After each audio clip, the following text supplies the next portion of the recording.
Me llamo Valerie y tengo 29 años. Llegué temprano a casa. Mi marido estaba en la bañera con mi hermana. Esas palabras aún resuenan en mi cabeza como una broma cruel que el universo repite una y otra vez. Porque no se suponía que nada de ese día fuera inusual. Era un martes cualquiera, de esos días que pasan desapercibidos. Sin embargo, me destrozó la vida con una precisión que todavía me aterra. Recuerdo el camino a casa, la extraña quietud del aire, cómo mis pensamientos vagaban perezosamente entre listas de la compra y correos electrónicos sin terminar. Incluso sentí una pequeña chispa de felicidad. Pensando en sorprender a mi marido con la cena, abrí la puerta principal e inmediatamente presentí que algo andaba mal. La casa estaba demasiado silenciosa, demasiado pesada, como si contuviera la respiración. Entonces la oí. Una risa débil, apagada, pero inconfundible, que se deslizaba por el pasillo. Sentí una opresión en el pecho.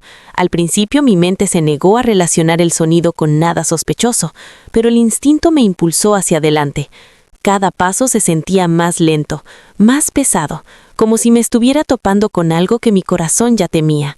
La puerta del baño estaba entreabierta. El vapor se extendía por el pasillo. La empujé con cuidado y mi mundo se derrumbó en un instante irreversible. Allí estaban, mi esposo, mi hermana, juntos en mi bañera. El tiempo no se detuvo, se fracturó. Mis pensamientos se dispersaron en puro ruido.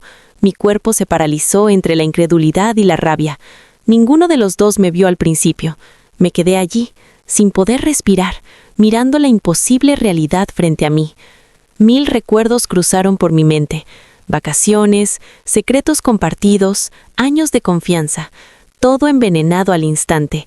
Cuando finalmente me notaron, el pánico en sus rostros se sintió grotescamente inadecuado, como si la conmoción pudiera de alguna manera excusar la traición. No grité, no lloré.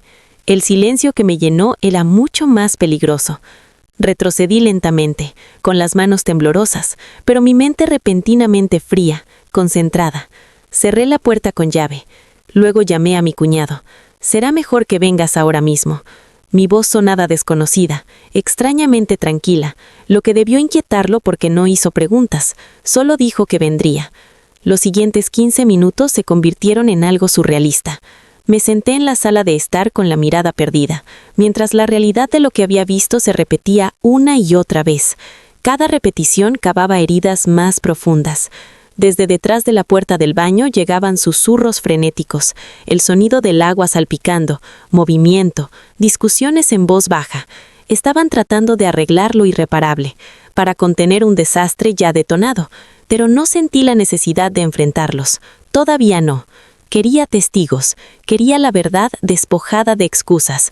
Cuando finalmente llamaron a la puerta, resonó por toda la casa como un trueno. 15 minutos después, apareció. Pero no vino solo.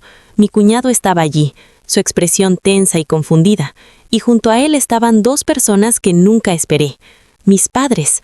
Verlos envió una extraña ola a través de mí.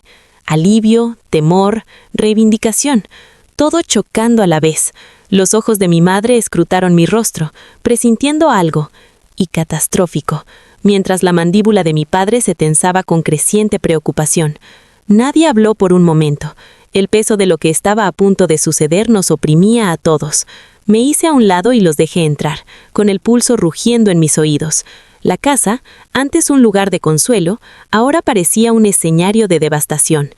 Mi esposo salió primero, envuelto en una toalla, con el rostro pálido. Mi hermana lo siguió, incapaz de mirar a nadie a los ojos. El silencio que siguió fue insoportable.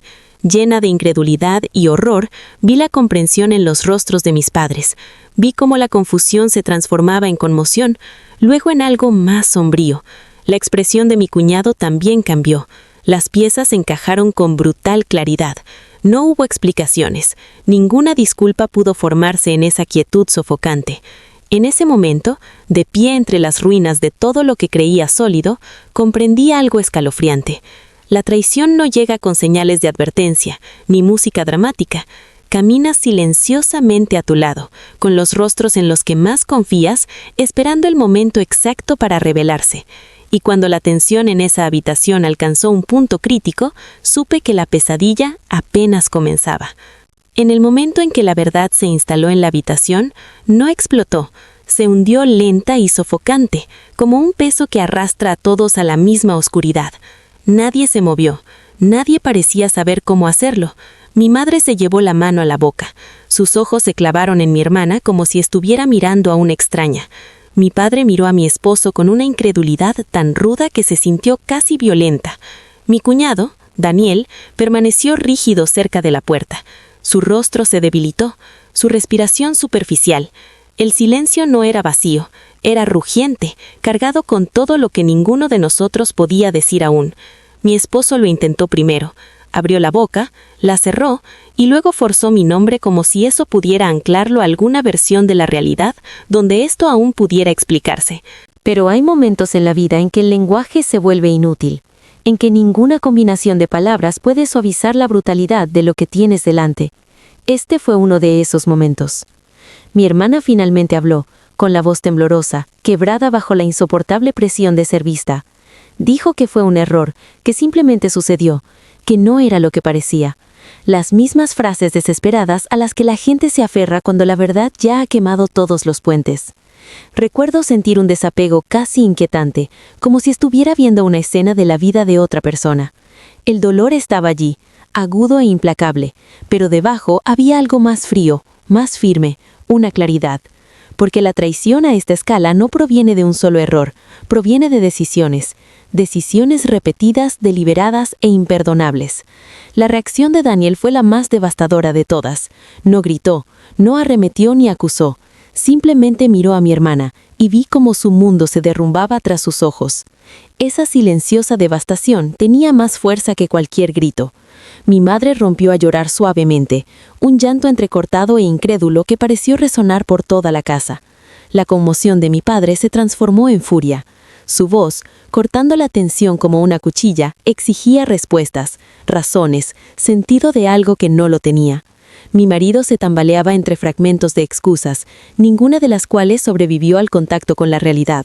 Y entonces, en medio de ese destrozo emocional, mi hermana dijo algo que lo cambió todo. Entre lágrimas, entre pánico, ante la insoportable exposición del momento, admitió que no había empezado ese día. Llevaba meses.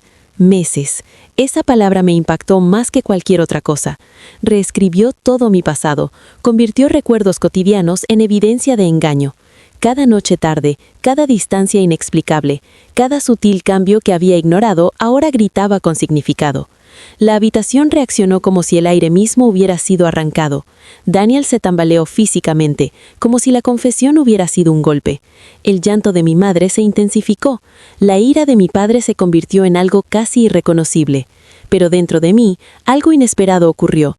La tormenta no creció, se calmó. Una calma extraña e inquebrantable me invadió el pecho, porque lo peor ya había sido revelado. No quedaba un golpe más profundo que infligir. Los miré a ambos, a las dos personas que habían desmantelado mi vida en secreto, y comprendí algo que me desgarraba y me empoderaba a la vez. No solo habían roto mi confianza, sino que me habían liberado de una ilusión. La vida que creía tener se había ido, sí, pero se había construido sobre mentiras que ahora podía ver con brutal claridad, y la claridad comprendí en ese momento. Es poder. No grité, no supliqué, no pregunté por qué. Simplemente le dije a mi esposo que se fuera. Mi voz era firme, definitiva. La certeza pareció impactar a todos más que cualquier arrebato. No quedaba nada que discutir, nada que rescatar. Algunas traiciones no acaban con las relaciones, acaban con versiones completas de la realidad.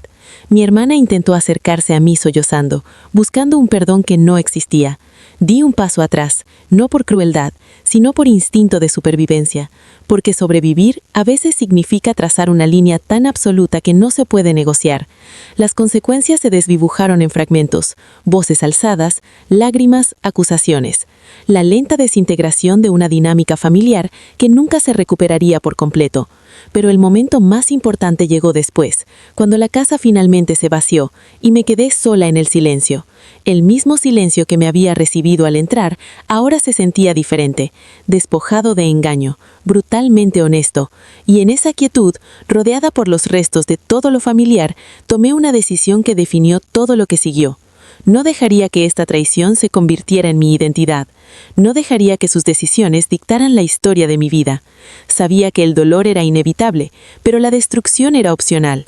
Ese día no solo marcó el final de mi matrimonio o la fractura de mi familia, marcó el comienzo de algo mucho más importante, el momento en que recuperé el control de mi futuro. Si esta historia te conmovió, si sentiste la conmoción, el dolor y la fuerza que se necesita para levantarse cuando la vida se derrumba sin previo aviso, entonces sé parte de este viaje. Suscríbete al canal, porque algunas historias no solo se cuentan, se sobreviven.